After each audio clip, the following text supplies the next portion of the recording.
Malaya hoi mai hairamda magi kaada lakli. Mana changlakpada Abhijit halaktuna leramli. Ngahan makai oirabadi hala abra adu ada wahai amani to oirabaso haigadabani. Adubu Malaya ngasidi karigumba amata hairaktre. Malaya sangsilaktuna saiduna leiba mapi khara loisili. Abhijit su matawadu ubada ingak tingaklabani. Malaya Kaidorage Malaya wahang aduda thamoida puramba potlum khuding khanglumlum tharapagum phawrakli. Adubu ma Kudimak losinduna Abhijit ki mai kaida onsilaktuna khumlei. Kaisu taude. Haima, si, kaidorage hero. Malaya handamukti araiba thauna pumba khomjinduna hairei. Aise,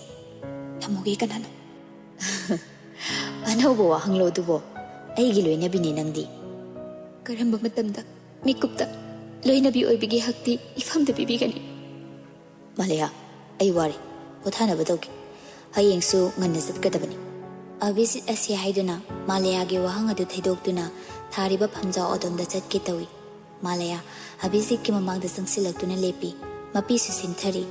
sauningba pendaba ningamdaba khonjel ga loinana milu pirang sinthan hairei. Kaigino nangna aibu miraibasa aina tawbu khudingo nangonda kanaba phamu. Aigidamaktadi nang kaimta khandaba natro aisu khange. Ibani ke luhongbase nasana yana hongkiba nate masida nangi nungai banate haiba ai khange adubu hojikti luhongledana leminare masi wahan tho ngaglodana hokraba kundu parengdo nasana yadrabasu hokrabane handok payaba nate dana hojik samas miyama mangda nangna ibu lobala kiba natro aingonda izat bibiyo ai sumine pahame ai nangi marup haukiba amata nate nangi loinabine karamba matamda nangna ibani gi luhongbase luhongbane haina khandauribano pumnamakse nasana yadana aina yumda lakhibagi natro aisu pame migi nupana magi nupigi damakta tawbiba khudingdo nungshina loinabiba nungshina wari sabiba mipum khuding yumda imada nangi damakta oidaba mayamna thagatpado ai pamde sengna thagatpado pame oidaba ngangbada aisu waye nangi nuksibado khasiktang oirabasu pibiyo ai nangka punna hayeng haiba heyengse himinaba pame amona hakto pibiraroi hairabanina fare ai ngasi ahingsimadi lenzakige hayengdagi aigi saksi uhanjararo. Malaya asi hairamduna kaadudagi thoki. Abhijit su thoklakli. Malaya masadu itata sinduna mangon masi aduda phamduna le. Abhijit su thongjin pana tuda leptuna yengli. Amanasu amata kaunaba ngamnadre. Ayuktagi magi oiba mongda loina wanarabanina. Malaya su mangon adugi wala aduda nga thaduna laikre. Tumthabadi oiramloi adubu mamit anidi usili. Abhijit su adumangai leptuna yenglambadagi thongjin paladuda phamthakre. Mashu mamittu adumu usinkre. Asumna ahingdu hawkre. Ayuktu sanana hawgalakpada masana thongjin panaduda lerambadu ubada ingangna. Haima ibungo nangdi sida kaidawriba? Abhijit mamagi makhol taba duda phuklauna hawgali aduga amuktang akoibadu yengli. Malaya de leiramdre. Imungde irena tumgedi haidadana swaisida kainone nangna tawramisina. Ima ngarang samanbaduda tumba yadraba adugi swaida sum chango imungda ngaiha irena potharu horen nangak samarigado loina naba tare nangbo. Abhijit hoi mai haida magi kada sangkhre. Chek mong lawrubasu tawti Malaya bu yum aduda koithi thiri phanglatraba adudadi Abhijit gyan tarakli. Malaya yumasi thadokduna chatkre haiba. Abhijit magi phone lawthokduna tawge tawi adubu tawrudri. Mamana khanglaklagana kari khanbada masadu awaba mandi oizarabani. Adumna khallingai tanjaduda sana macha mamaugi kada changlai. Ibungo ayuksida Malaya di ude karai chakre. Ima karino I a tawdana leirisibu Malaya kadai sakhrage haibani ne moi mamado ngamdena manaw nipine phone tawrapodagi ayuk ngana sakhibani nong nini di imagi haksang phagatri phawba leiraktobo mal aingonda su kemta hairamdaba ayuk ngana sakhibani ma adugini aingonda hairamdisidi hoine chalamdai da hairamdrasu masu yorakanda di hairakpa yaidana nong mata aingonda hairamdana taklamdana satpa imau natene imadagi imau nati migisu macha ningol miron ga leizadabadudane tawribani atomi mathanta Pamukhangdabagi khangdreda miro leitaba haibasisune awaba mani phare phare adudine ima chak ising loisinaba tawrurage nang chatpa nangnaba nangsune loisinaba tawruko sana asi hairamlaga thokre sana thokibaga abhijit mathanta sor asangba ma hondokche aduga phamung aduda longna mu haithe adumna kuina leibasu yaba oidabana abhijit ahogatuna thabak chatnaba loisili somdana Malaya ayuk ngana mayumda lakpaduda mama ibema binado pakhatna aima ibema kainu nangna ayuk sida ngantana tawrisina ima matam khra aisida legedana lakpani hoine adugidi thoina kaide nangna lakpase imadi harauribani adubune mafam matam sadana la isi karigino asuk ngana nate noibu khatnarapro Malaya pendaba khonjelda Imana pamjana khankibana yaduga ai leminari yam nungairi khatnade bina masado mangon machido da phamthali aduga hanglei ibema se kaidoragi nangbo ima dane mayek sengna hayuse ima aibu mi amagi bukjel khangdana kaigi hekta thajabibano haima kari wano ne ngaranga hanta luhungba sunate chahi ahum mari di masure dana masida kaidore haibano chahi ahum mari sida naza kayam nungairi haibadi imanang khangbra achobia nangna hainingi boado maning mamang thadanam ta hairaunya imana so hojikti aibu pamaktre mamita masu uhanba ngamdabagi machinna thokna hairakpadi nate adubu matawduda khangbani adumangai tamosu masu hing magi nungaibagi sangsarduda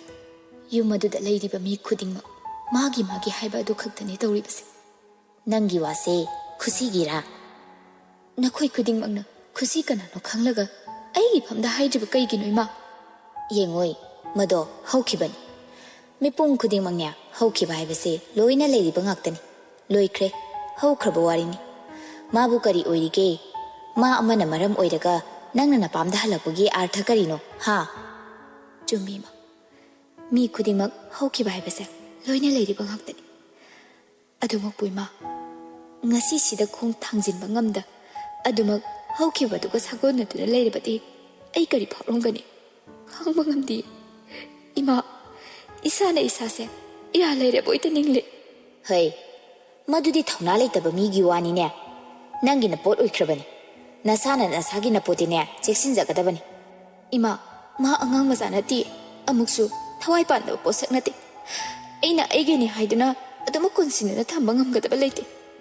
napuroi bana gyan tadrabadi nangna sawing yingba taredana nangbo aina ne mamo oibiu haina hairuba leite masana lakhiba natro nangakto thekkattana ne imungduda leibe nupido uno aduga ne nangina kada yetana ba hayu sambal khajongna sana ima aingi hakta pothageba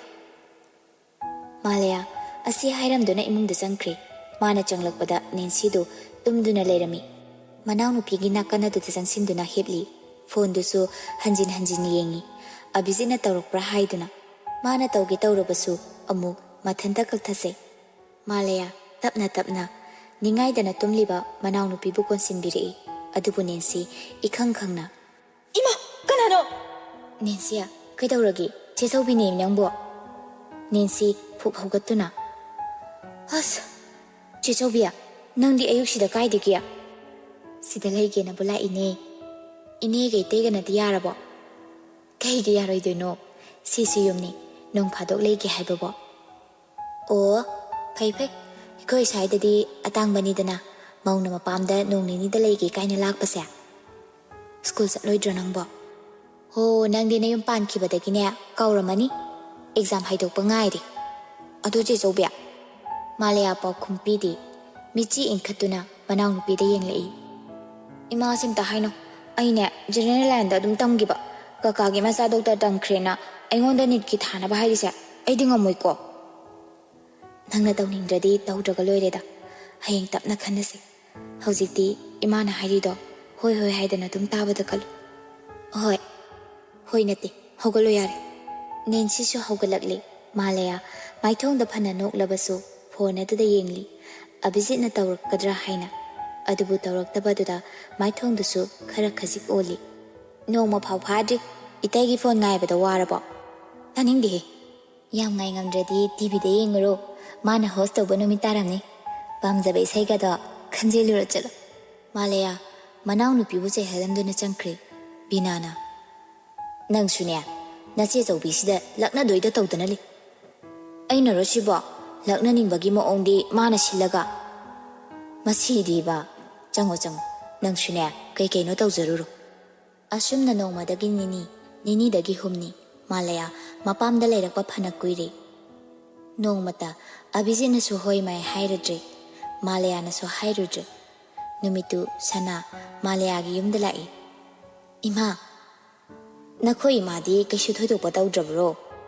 ima budi khara phare aduda atombina seba sibi tawbase khara haitabasida hoine mi leijadaba haibase khara su tawnaba tabani nakhoi ma su pukningdo khara lumjana baidana aina biji sunya sida leina baina haibani yani daima adasu imana tanta leiba yaba haunade aina songi awatpa melinge manasu asongi mendawni nakhoi madi leitro ima yumda sum leisinbado nungaitena keithel masada thoki hainaringida lakpulai madi haima aikhoi nambe masidi narubabu manbo madrene khangdeda sana isa khangdana nabase onthokna wakre haima kaino ne haisibu inambe ma kaisu nateda namona chanunga lolabro inambe ma chaga yare wari amta sanasi sanariba warido thongal-dagi Mangol phawbagi lambidani bina Mangol hek yobaga leimaida phamthai inambe ma imause puja khrage dana laibani sana ibungo do lakhal mana puru law hai madudane aina thingu ibungo nadi aina lawba law hai haidana kaya ngamlibano yengoni tawrise hairisibu ma ngarang laktabro inambe ma masida chatlu zoidana thakibani aina sana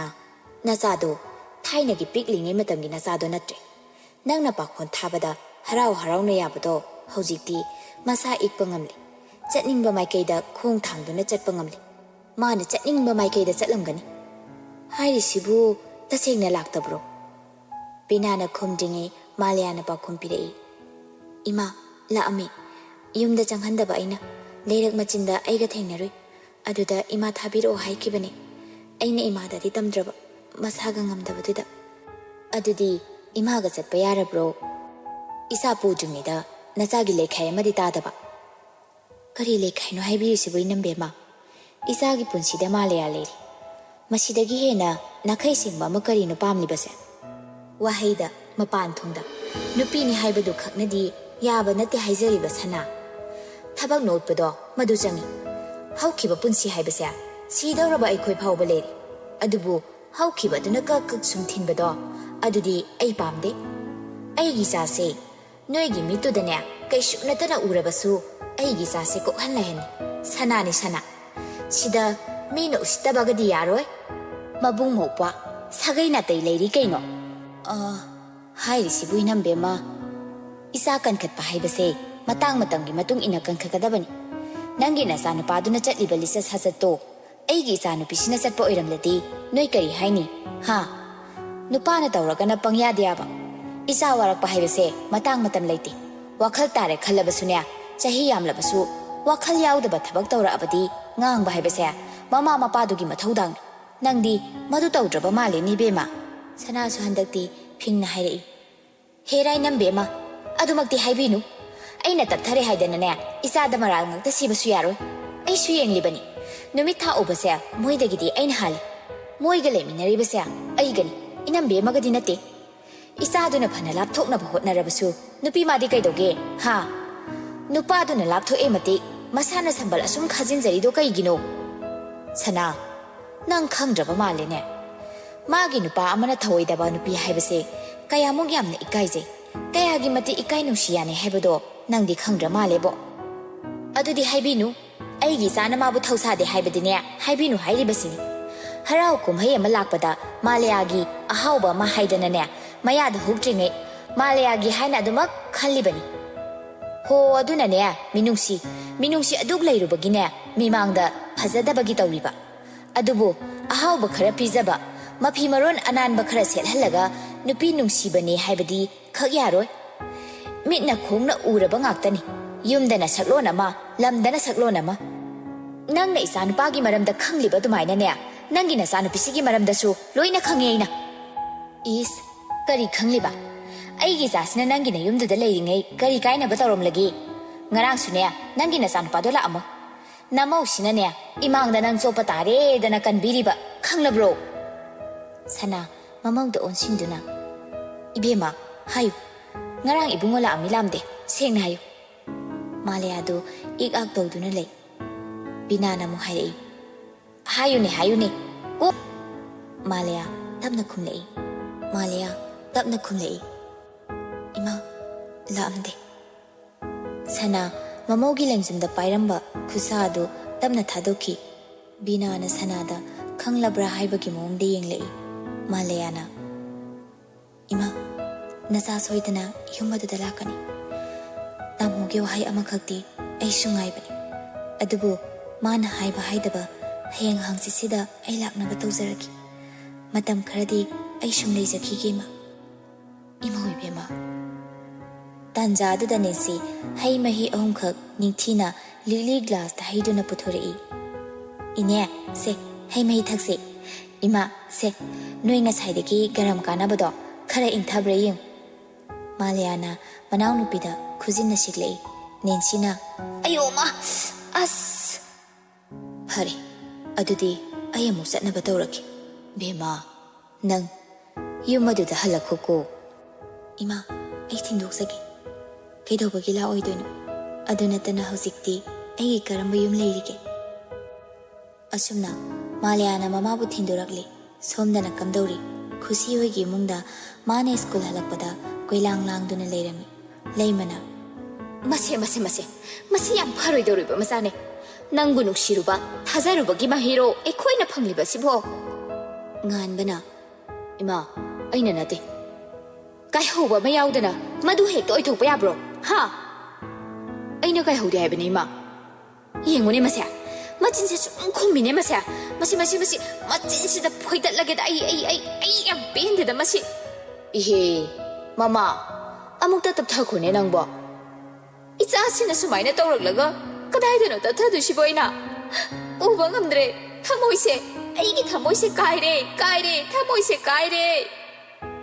asi haiduna leimaidu da phamthaduna kaple masu khangdaba nate magi machanganba karamba machano haiba adubu migi machada changsinduna nganglu sakluba yadabanina machada nganglibani khushi changsilaktuna ima kaidaunarage hangmoi bema leiri singsida ai haira kaimta khangde baba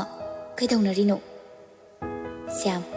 sordo amuktang sangna hondoklaga ha amuk jele dana khushi ngakna maupadi yenglei ngan basu mana nate haibagum makok do hai madi manungdo ima se manungde jangsilaw numidang wairam sidane laikai kumhai oiba tare ibema oi bai bu oirabani sidane ikai ningai oide laikai ta na budum lauge laikai sida leima igi iraibok yoba kana yaurige ha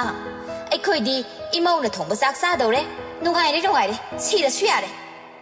as ima hai deba asumna themnaudana imungda changlakli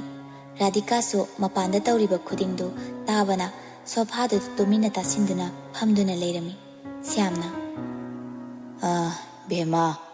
ꯅꯣꯏꯅ ꯆꯍꯤ ꯈꯔ ꯅꯧꯕꯁꯤꯗꯅꯦ ꯅꯃꯥꯁꯦ ꯑꯗꯨꯛ ꯄꯦꯟꯗꯕꯒꯤ ꯉꯥꯡꯂꯤꯕꯅꯤ ꯃꯣꯏ ꯄꯥꯎ ꯊꯦꯝꯃꯨꯅꯨ ꯑꯗꯨꯝꯅꯒꯅꯦ ꯌꯥꯝ ꯅꯣꯟꯖꯟꯅ ꯉꯥꯡꯒꯗꯕ ꯅꯠꯇꯦ ꯊꯦꯝ ꯅꯧꯗꯅ ꯍꯥꯏꯒꯗꯕ ꯃꯆꯥ ꯃꯁꯨ ꯑꯃꯠꯇ ꯅꯠꯇꯦꯅꯦ ꯔꯥꯙꯤꯀꯥꯅ ꯑꯩꯗꯤ ꯂꯨꯍꯣꯡꯕꯤꯔꯔꯣꯏꯗ꯭ꯔꯅ ꯀꯌꯥꯗꯅꯣꯅꯦ ꯁꯦ ꯅꯪ ꯂꯨꯍꯣꯡꯕ ꯌꯥꯝ ꯄꯥꯝꯃꯕ ꯅꯠꯇ꯭ꯔꯣ ꯍꯥ ꯍꯣꯡꯅꯤ ꯑꯩꯅ ꯁꯣꯏꯗꯅ ꯍꯣꯡꯅꯤ ꯍꯌꯦꯡꯃꯛ ꯍꯣꯡꯒꯅꯤ ꯑꯗꯨꯒꯅꯦ ꯇꯣꯉꯥꯟꯅ ꯆꯥꯍꯟꯅꯤ ꯌꯨꯝ ꯌꯥꯝꯅ ꯄꯥꯅꯤꯡꯕ ꯅꯣꯏꯗꯤ ꯌꯨꯝ ꯄꯨꯕꯁꯨ ꯇꯝꯒꯗꯕꯅꯤ ꯍꯩ ꯇꯥꯕ꯭ꯔꯥ ꯉꯥꯟꯕ ꯅꯨꯄꯤ ꯊꯤꯗꯧꯔꯕꯅꯤꯅ ꯀꯔꯤ ꯊꯕꯛ ꯁꯨꯅꯤꯗꯣ ꯊꯤꯖꯜꯂꯣ ꯆꯦ ꯈꯣꯟꯕ ꯌꯥꯎꯒꯦꯔꯥ ꯀꯩꯗꯧꯒꯤꯒꯦ